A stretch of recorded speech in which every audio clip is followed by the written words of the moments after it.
Meus irmãos, hoje é um dia marcante para nós, é um dia que nos faz lembrados da profundidade do amor do nosso Senhor Jesus por cada um de nós. Sendo assim, quero compartilhar com vocês um texto que se encontra no capítulo 13 do Evangelho de João, onde leremos os versículos de 1 a 11.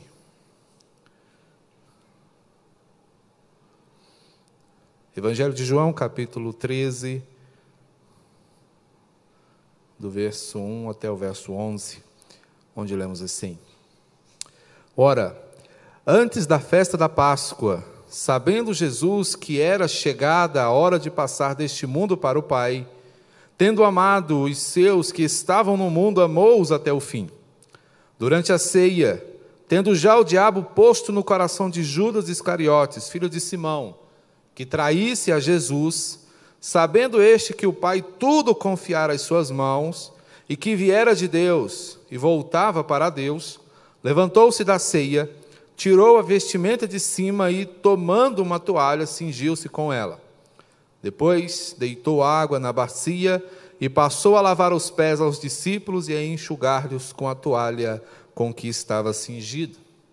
Aproximando-se, pois, Simão Pedro, e este lhe disse: Senhor, tu me lavas os pés a mim?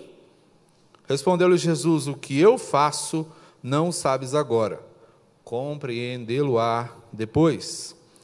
Disse Pedro: nunca me lavarás os pés. Respondeu Jesus: se eu não te lavar, não tens parte comigo. Então Pedro lhe pediu: Senhor, não somente os pés, mas também as mãos e a cabeça. Declarou-lhe Jesus: quem já se banhou não necessita de lavar senão os pés. Quanto ao mais, está todo limpo. Ora, vós estáis limpos, mas não todos, pois ele sabia quem era o traidor. Foi por isso que disse: nem todos estáis limpos. Vamos orar? Senhor e Salvador, nós te agradecemos por teu amor derramado sobre as nossas vidas. Amor que é multifacetado, amor que é amplo, amor que cobre multidão de pecados, amor que alcança os perdidos, amor que nos ensina. E é por esta razão que nesse momento nos encontramos diante da tua palavra, para receber a mensagem aos nossos corações. Sejas, ó Pai, servido em nos ensinar cabalmente tudo o que tens a nos falar nesta hora.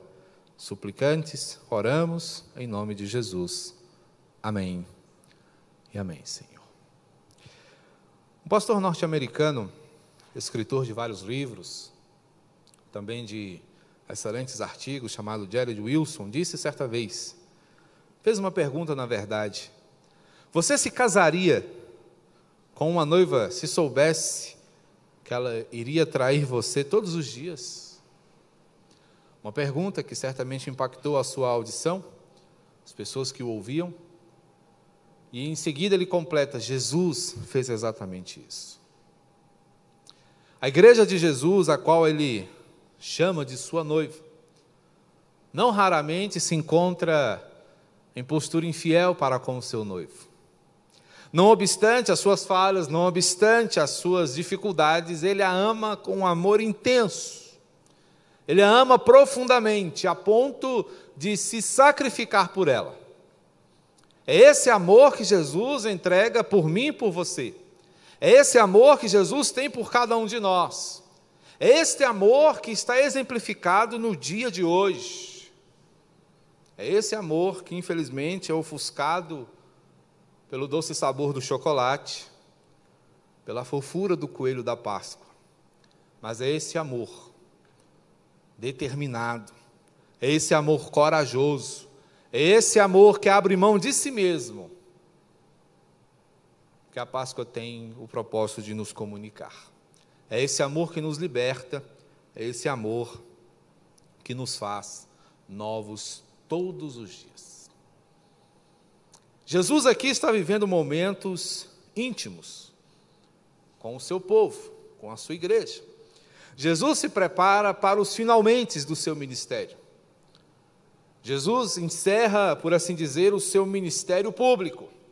E agora ele se reúne com os seus discípulos, com aqueles com os quais ele havia compartilhado grandes momentos, aqueles a quem Jesus havia ensinado todas as coisas, aqueles a quem Jesus havia chamado de amigos, aqueles que viram os seus milagres, aqueles que compartilharam com eles preciosíssimas lições. Daqui até o capítulo 17, nós veremos João falando dessas perspectivas de Jesus na intimidade com os seus discípulos, ensinando-os, orando com eles, intercedendo, encorajando-os para os dias que viriam, que seriam dias muito difíceis.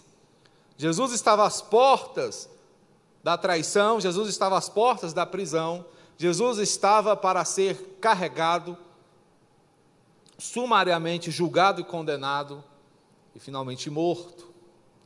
Jesus experimentava agora a antessala do seu martírio. Jesus estava diante dos momentos finais da sua caminhada terrena. E ele então chama os seus discípulos e passa a lhes ensinar algumas coisas. Nesta passagem nós temos a clássica ocasião em que Jesus lava os pés dos seus discípulos.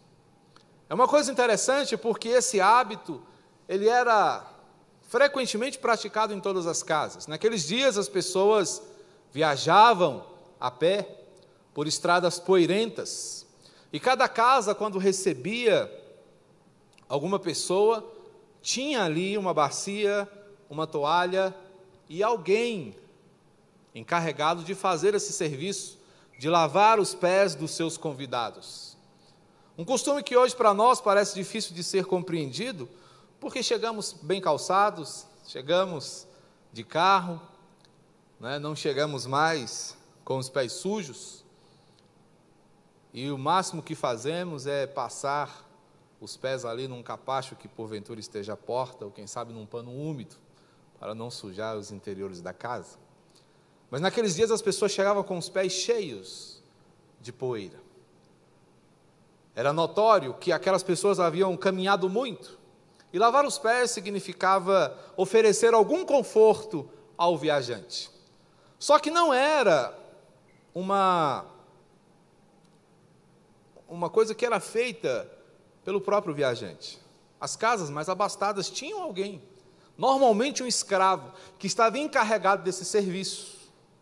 Era um serviço humilhante, a pessoa tinha que se rebaixar diante de alguém para lavar os seus pés, para sujar as suas mãos com a terra da estrada, e normalmente ficava a cargo de alguém escravo, um serviçal, fazer esse serviço. Jesus chega naquela casa, havia ali água, havia ali uma bacia, havia uma toalha, mas não havia quem o fizesse.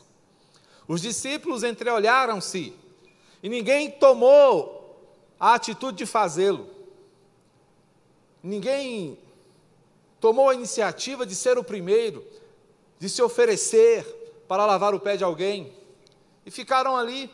Jesus então se levanta, toma a iniciativa, tira a sua capa, pega a toalha, joga nos seus lombos, se curva diante dos seus discípulos e começa a lavar os seus pés, numa atitude que os deixa completamente estupefatos, surpresos, porque eles pensam: nossa, o Filho de Deus está lavando os meus pés, como pode isso? É interessante observarmos isso, porque entre aqueles discípulos corria a grande dúvida: quem é que vai sentar do lado do Senhor no céu? Qual de nós será o maior? Na cabeça deles estava uma frequente questão sobre quem se sobressairia sobre o outro, sobre quem seria o melhor, sobre quem seria o mais amado, sobre quem receberia os maiores privilégios. Um tipo de pensamento que ainda nos nossos dias é muito frequente. Estamos sempre procurando os melhores lugares, estamos sempre procurando um pouco mais de conforto, estamos sempre procurando as melhores coisas, queremos sempre sermos reconhecidos pela qualidade daquilo que possuímos, daquilo que fazemos, queremos sempre os melhores lugares. Mas Jesus, num ato que ensina, num ato que presta uma grande lição, vai nos mostrar aqui a que ponto chega o seu amor. E é disso que eu quero falar com os irmãos nesta oportunidade, sobre o amor de Jesus por sua igreja. Que amor é esse que o nosso Senhor é capaz de entregar pelo seu povo. Que amor é esse que Jesus vem apresentar para nós, acerca do qual ele fala, o qual ele recomenda, o qual ele nos estimula a praticar? Que amor é esse? E nós vamos perceber que esse amor de Jesus é um amor que vai aonde talvez nós não estejamos dispostos a ir, mas aonde esse amor nos convida a chegar. Porque, primeiramente, o amor de Jesus por sua igreja é um amor que renuncia. Nós vamos observar aqui nos versos 3 e 4, sabendo Jesus, que o Pai tudo confiara às suas mãos e que ele viera de Deus e que voltava para Deus, levantou-se, tirou a vestimenta de cima e, tomando uma toalha, cingiu-se com ela. Jesus tinha plena certeza de quem ele era. Jesus não está aqui desenvolvendo uma atitude para ganhar a confiança ou para ser reconhecido como alguém bonzinho entre os seus. Jesus sabia que ele era o Filho de Deus, Jesus sabia da sua missão, Jesus sabia que ele tinha vindo a este mundo com o propósito de salvar pessoas. Jesus, portanto, estava plenamente seguro da sua missão e de quem ele era. Jesus tinha plena convicção acerca de si mesmo, Jesus não tinha dúvidas. Jesus não era alguém inseguro, Jesus não era alguém dotado dessas dificuldades que normalmente se encontram em nossos corações. Será que me amam? Será que sou aceito? Preciso me reafirmar? Tenho que dizer todos os dias para mim, diante do espelho, você é vencedor? Jesus não precisava disso. Jesus sabia muito bem quem ele era e para que ele tinha vindo a esse mundo. E ele então se levanta, e o texto vai nos dizer que ele tira a vestimenta de cima. A vestimenta de cima é a capa. A capa era um objeto muito importante. Nós dissemos aqui um outro dia, falando sobre a importância da capa, era um objeto valioso. E era um objeto que, se fosse dado em garantia para o pagamento ou a quitação de uma dívida, não poderia ser seguro por muito tempo, não poderia ser penhorado por muito tempo. Se até o final do dia a pessoa não tivesse com que pagar, aquele que havia penhorado a capa deveria devolvê-la, porque ela também servia de abrigo para aqueles que dormiam nos caminhos. Era a casa de muitas pessoas, era com que as pessoas se cobriam, se protegiam do frio da noite, do calor do deserto. Portanto, era um objeto que demonstrava a dignidade de uma pessoa.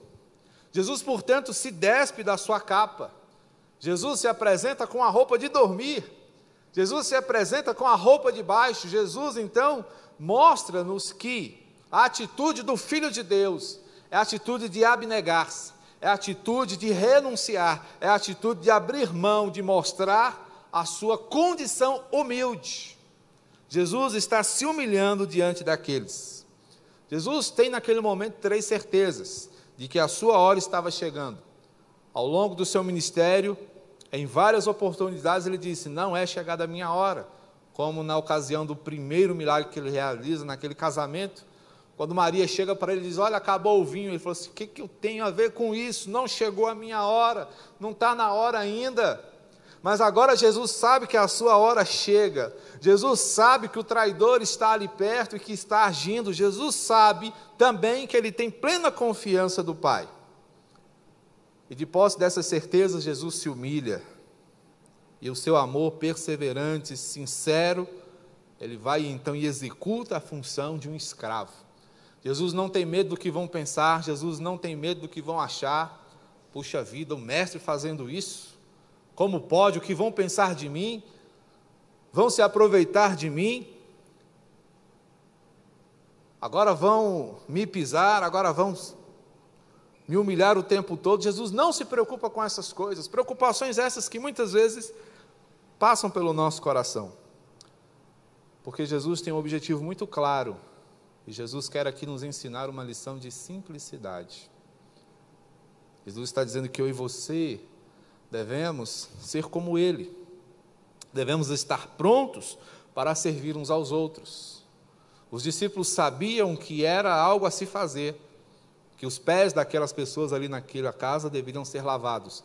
Mas quem faria isso? Eles se entreolhavam e pensavam, quem sabe? Quem sabe Simão? Quem sabe Judas? Talvez Tomé? Mas ninguém tomou iniciativa.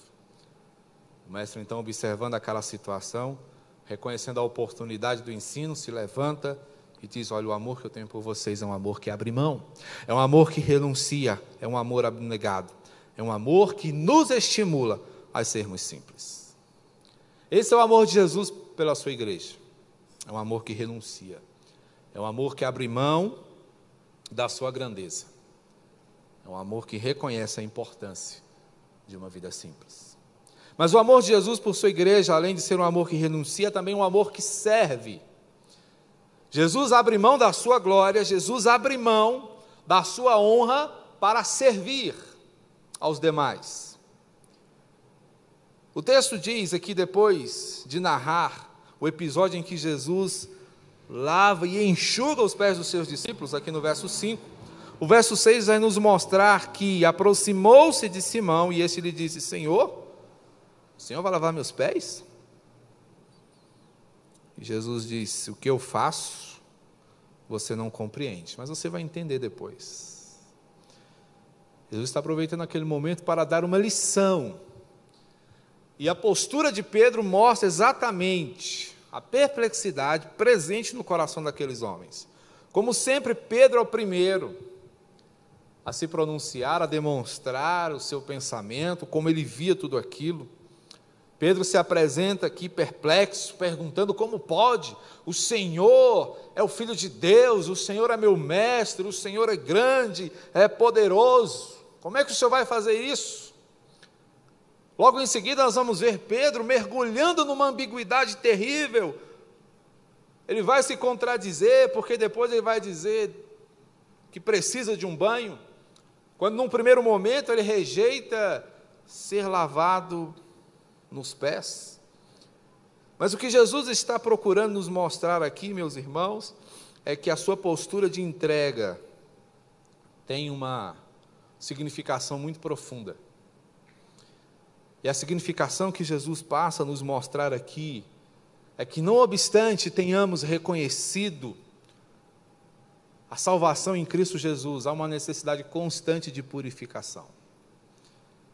Quando Pedro depois vai nos falar, não é, sobre a sua compreensão e a necessidade que ele pensava ter sobre ser lavado, limpo por Jesus, Jesus vai nos ensinar algo maravilhoso, que a gente vai ver daqui a pouquinho, mas por enquanto, o que Jesus está nos dizendo aqui, que mesmo uma alma limpa precisa de constantes processos de purificação. O que Jesus está dizendo é que a significação por trás desta atitude não tinha como objetivo salvar os seus discípulos, mas ensiná-los acerca da importância de se manter uma postura santa diante do Senhor. Fomos encontrados pela graça, temos a certeza da salvação, temos a certeza da vida eterna, mas estamos no mundo, tal como aqueles homens estavam.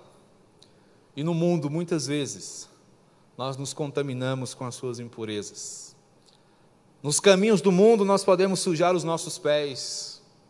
Nos caminhos do mundo, nós nos deparamos com tentações. Nos caminhos do mundo, nós nos deparamos com situações que amargam o nosso coração, que prejudicam o nosso entendimento, e é preciso que constantemente nós sejamos purificados, nós sejamos retrabalhados, e é a isso que nós chamamos de santificação.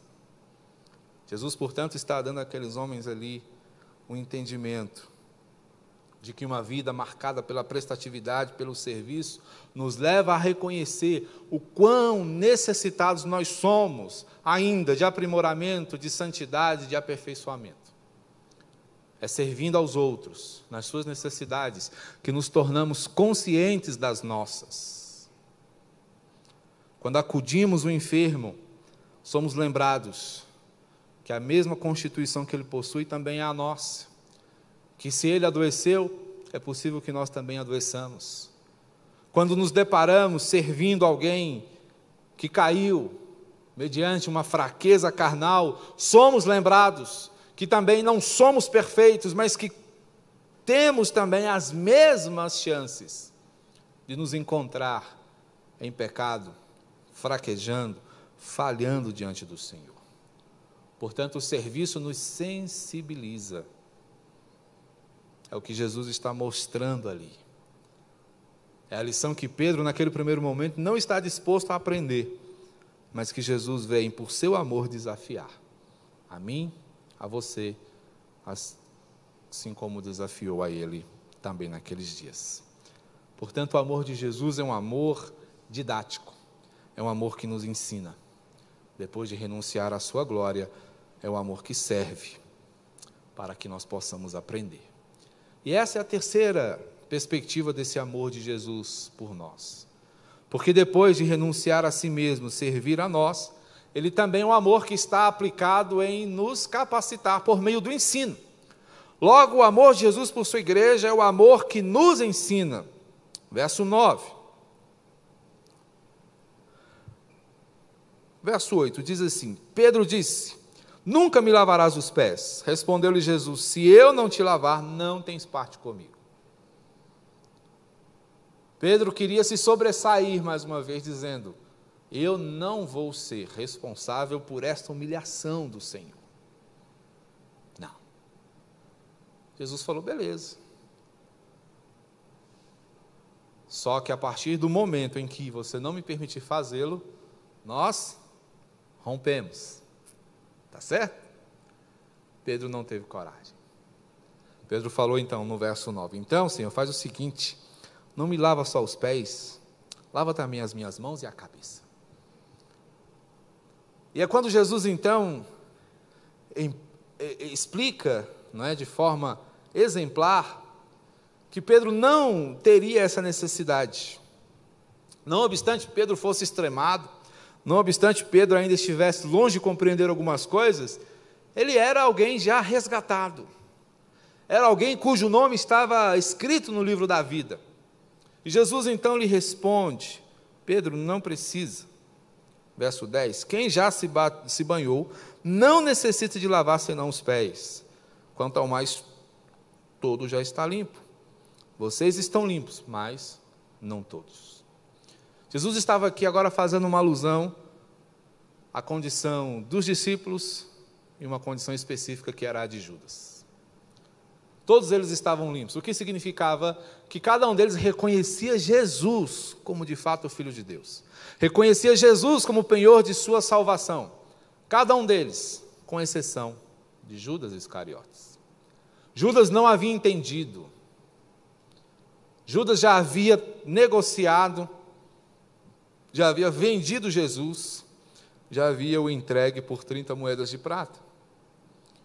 Alguém fez uma conta do que valeria hoje 30 moedas de prata? Não chega a R$2.000. É importante dizer que Judas vendeu Jesus por uma ninharia, por uma mixaria, né, como costumamos dizer. Mas Jesus está ali naquele momento ensinando os seus discípulos acerca de que o entendimento deles e as suas atitudes já foram alcançadas pela graça.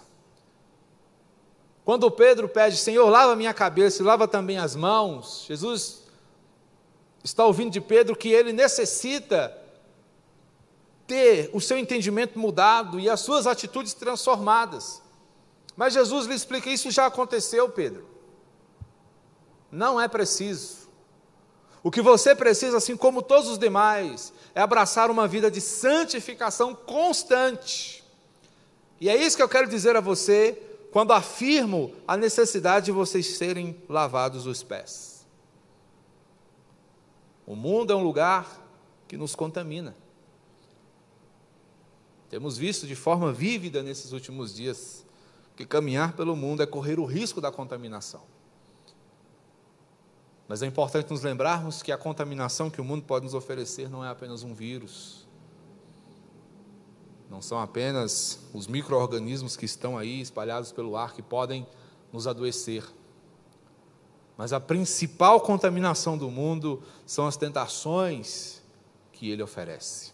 A principal contaminação do mundo é a oferta em larga escala de todo tipo de pecado, e que muitas vezes nós aceitamos, sem nenhum tipo de resistência, muitas vezes até reconhecendo que uma vida pautada na fé é cruel demais com a nossa liberdade. Mas Jesus está dizendo: é preciso que vocês tenham cuidado, porque vocês vivem num lugar infectado, e é preciso que constantemente vocês estejam fazendo um trabalho de descontaminação. Por isso Jesus está aqui capacitando aqueles homens a entenderem a importância da santificação para a vida cristã. Assim, ele diz também para mim e para você: livre-se da contaminação cotidiana, purifique a sua vida, purifique-se constantemente pelo conhecimento da palavra, pela busca diária do Senhor, pela prática constante da oração, pela mortificação corajosa da sua carne. Portanto, Jesus está nos ensinando a depender dele, porque para que essa purificação seja contínua, é preciso que constantemente nos reconheçamos dependências de Jesus. Reconheçamos a sua disposição em se humilhar, em servir-nos, para que cada vez mais estejamos apresentáveis diante de Deus. Esse é o trabalho do noivo: preparar, ataviar, deixar a sua noiva cada vez mais bonita. E a beleza que o Senhor quer ver na sua igreja é a santidade. A beleza que o Senhor quer ver em mim e em você é um caráter reto. A beleza que o Senhor quer ver em cada um de nós é um coração íntegro. Portanto, Jesus nos ama até as últimas consequências, para que entendamos que o seu amor é pautado na renúncia, no serviço, no ensino, mas também no exemplo. O amor de Jesus por nós é um amor que exemplifica. O amor de Jesus por sua igreja é o amor que dá o primeiro passo, é o amor que dá o exemplo, é um amor que mostra como se faz. É esse amor do qual Jesus vem nos ensinar. Dias depois de ter lavado os pés, tomou as vestes, depois, e voltando à mesa perguntou: vocês compreendem o que eu fiz? Jesus pergunta àqueles homens perplexos, aqueles homens preocupados, cismados, perguntando no seu coração: por que Jesus fez isso? E ele então começa a explicar: vocês me chamam de mestre e senhor, e vocês dizem bem, porque realmente eu sou isso aí. Eu sou mestre e senhor de todos vocês. Agora vem a lição: ora, se eu sou o mestre, se eu sou o senhor, e eu me humilhei a ponto de lavar os seus pés, é o que vocês também devem fazer. Vocês devem lavar os pés uns dos outros. Vocês devem se ajudar uns aos outros. Eu dei o exemplo para que, como eu fiz, vocês façam também. Em verdade vos digo que o servo não é maior que o seu senhor, nem o enviado maior do que aquele que o enviou. Se vocês sabem essas coisas, bem-aventurados vocês se tornam, se as praticarem. Então Jesus aqui está dando exemplo para que aqueles homens compreendam a importância do seu ato. Jesus ilustra de forma vívida como um cristão deve viver. Um cristão precisa reconhecer que ele é cristão não para ser grande.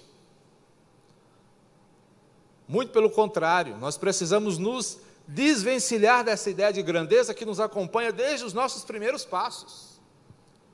Uma das primeiras coisas que uma criança aprende a falar é meu. É meu. E E para honrar isso, ele briga com as outras crianças, ele chora pelo que está nas mãos dos outros. Então, naturalmente, nós somos inclinados a nos sentirmos grandes, a nos sentirmos o dono de tudo, a nos sentirmos numa postura de primeiro lugar, onde as primícias devem ser direcionadas a nós. E o cristianismo, a fé pautada em nosso Senhor Jesus, faz o trabalho inverso, de ir tirando de nós essa concepção de grandeza, para que nos diminuamos, para que nos esvaziemos, a fim de que sejamos cheios do Espírito do Senhor.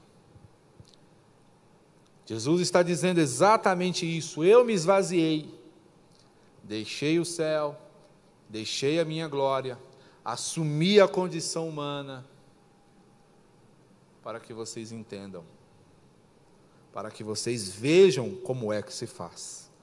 É isso que eu quero que vocês façam.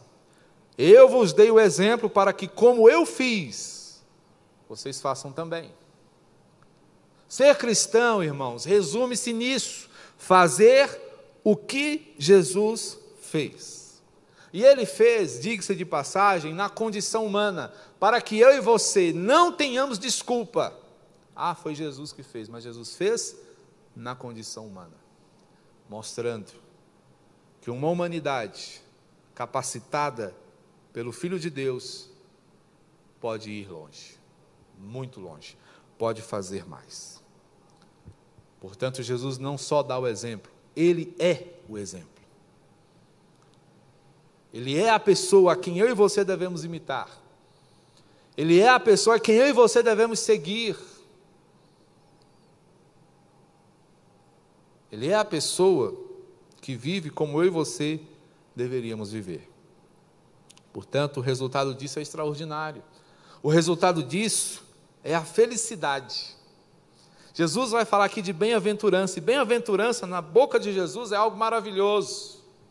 Jesus vai nos ensinar que o bem-aventurado é alguém que alcançou o êxito, sendo ajudado por Ele. Isso é ser bem-aventurado. Essa é a felicidade que o mundo não conhece. As pessoas correm atrás de uma felicidade que nunca chega. Mas a felicidade que Jesus nos apresenta, ela é factível, ela é real, ela é possível. Mas é preciso uma sequência para se chegar lá. A felicidade se alcança ao se caminhar de forma humilde, de forma servil, santa, e só assim culminar na alegria plena. Essa é a receita da alegria espiritual. É aliar conhecimento e prática. Portanto, o amor de Jesus é o amor que nos capacita a imitá-lo. Jesus dá um tempo no seu ministério terreno para gastar, investir algumas horas com seus discípulos. E nesse tempo que ele passa com eles, ele senta à mesa com eles para ensiná-los. Ele os leva para o jardim de oração para ensiná-los. Eles presenciam a sua prisão, a fim de que eles entendam. Portanto, Jesus ele tem o propósito de nos capacitar a sermos como Ele. No momento em que Jesus é preso, os discípulos se dispersam, eles fogem, eles se amedrontam, alguns negam,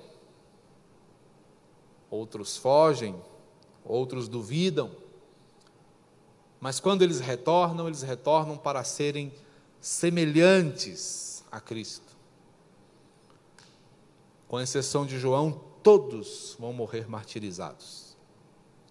Todos vão morrer de forma violenta, como o seu mestre morreu. É importante que se diga, morreram felizes, honrados pelo privilégio de sofrerem pelo nome do Senhor. Porque eles entenderam a intensidade desse amor, eles entenderam a profundidade desse amor, que foi capaz de renunciar toda a glória que havia sido dada a ele, para que entendêssemos a importância da simplicidade. Eles conseguiram entender a intensidade desse amor, que se dispôs a servir, para que reconheçamos que é necessário sermos prestativos, servirmos uns aos outros. Eles entenderam que esse amor veio para nos ensinar que a maior lição que o coração humano pode aprender é depender do Senhor. É um encorajamento que o Senhor faz. Somos naturalmente dados ao orgulho. Não queremos depender nem dos nossos pais.